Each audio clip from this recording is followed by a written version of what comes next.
Good morning, class 11. Children, after a long time, we are doing business studies today.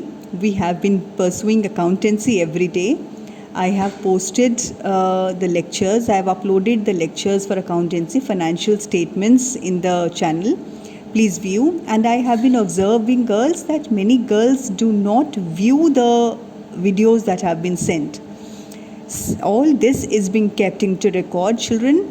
I am keeping a full record of who is viewing, how many views are there, and who all have viewed. Out of the list, every day's record is being maintained.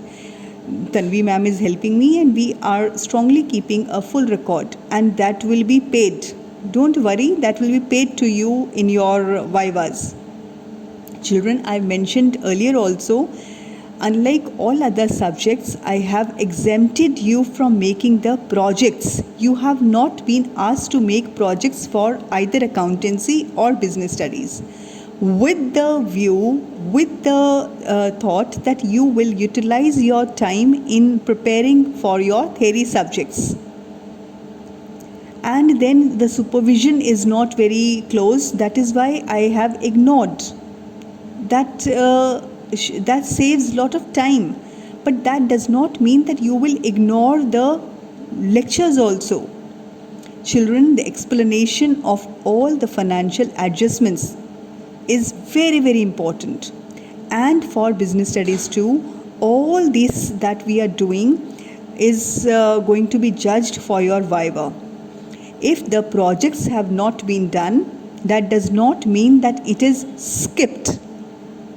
I have intentionally ignored the projects so that you can be marked, you can be graded for your subject knowledge during your viva for both the subjects.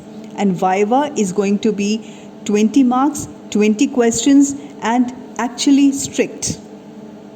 10 marks are for the viva, that is for both the subjects, and for accountancy, the remaining 10 marks for the updation of your notebooks. I've posted that in the lecture, in that video. And same is the case with business studies. Business studies, the viva will have all 20 marks, 20 questions. Could be more than 20 also per child. I am going to spend time on viva. Do not take it lightly. Preparation of everything in detail, the why and what of everything is very significant. For business studies, do not come unprepared for your viva whenever it is held. Okay, besides that, now we proceed to the last chapter, international business. Children, one last episode, the GST. I have done GST with you, though with that video. But one example that is ignored, you will just skip it out. We will just skip it out. You will delete that example for now. When we meet in school, in case I'm able to do that, I'll do that with you. Otherwise, you will just skip it out till next intimation. We reach the last chapter, international business. After, children, the internal business, the domestic business in the country, we reach today the international business. International business means the business that is carried on by our country. Children, no country, no matter how polished, how resourceful the country is, how well business oriented the country is, how financial resourceful the country is, but no country is self-sufficient in all the spheres. We have to involve ourselves in international interaction. International business and financial interaction is mandatory. So that business that is done across the boundaries of the country, that is called international business.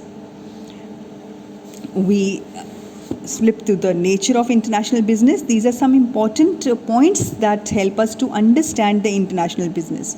The first is, international business always involves two countries or more than two countries.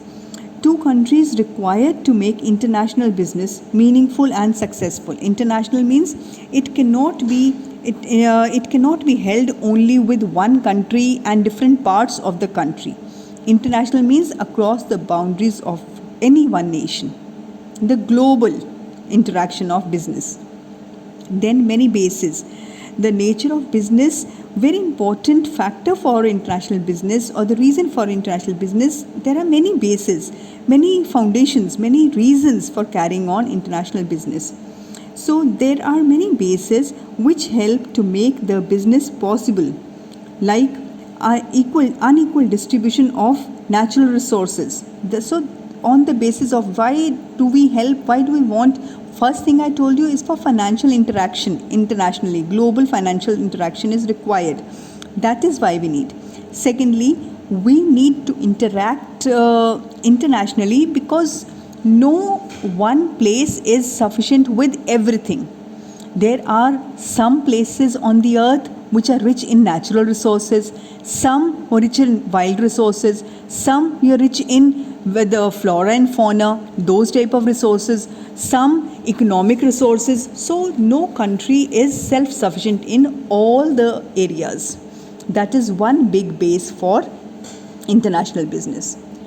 Then for international business, the language difference. For every international business, these are the features of international business. We are saying that for carrying on international business successfully, the knowledge of different languages across the countries is very important to be known. Knowledge of international languages plays a significant role. International business plays a significant role in the success of business. Then fourth point, comparatively more risky. International business involves more risk in comparison to domestic business. Often the material comes from a distinct place, and that too through the sea route. The glaciers, waves and climate environment, weather of sea, can cause great harm to the material. So comparatively it is more risky. The international business is little more riskier, and because this is not the risk of theft and fire and pilferage, this is the risk which is beyond the control of human. So we have to be prepared with all these types of exposed risks. That is a very important feature to carry on with the international business. The next thing is government intervention. The international business is totally monitored by the government. Prior to the approval of the government is needed before sale and purchase with a foreign country. Apart from this, license needs to be taken from time to time for the export import of the products. The foreign license, government intervention is very important, which has to be taken care of, because without the license, without acquiring the government approval, we cannot carry on with international trade with different countries. Then next, the payment in foreign currency. Every country has its own different currency. Arranging foreign currency is one of the most important features of this kind of business. So important things that we have learned in this international business are language difference, it is comparatively more risky, government interventions are there, and payment in foreign currency is very obvious. These are the important factors of international business.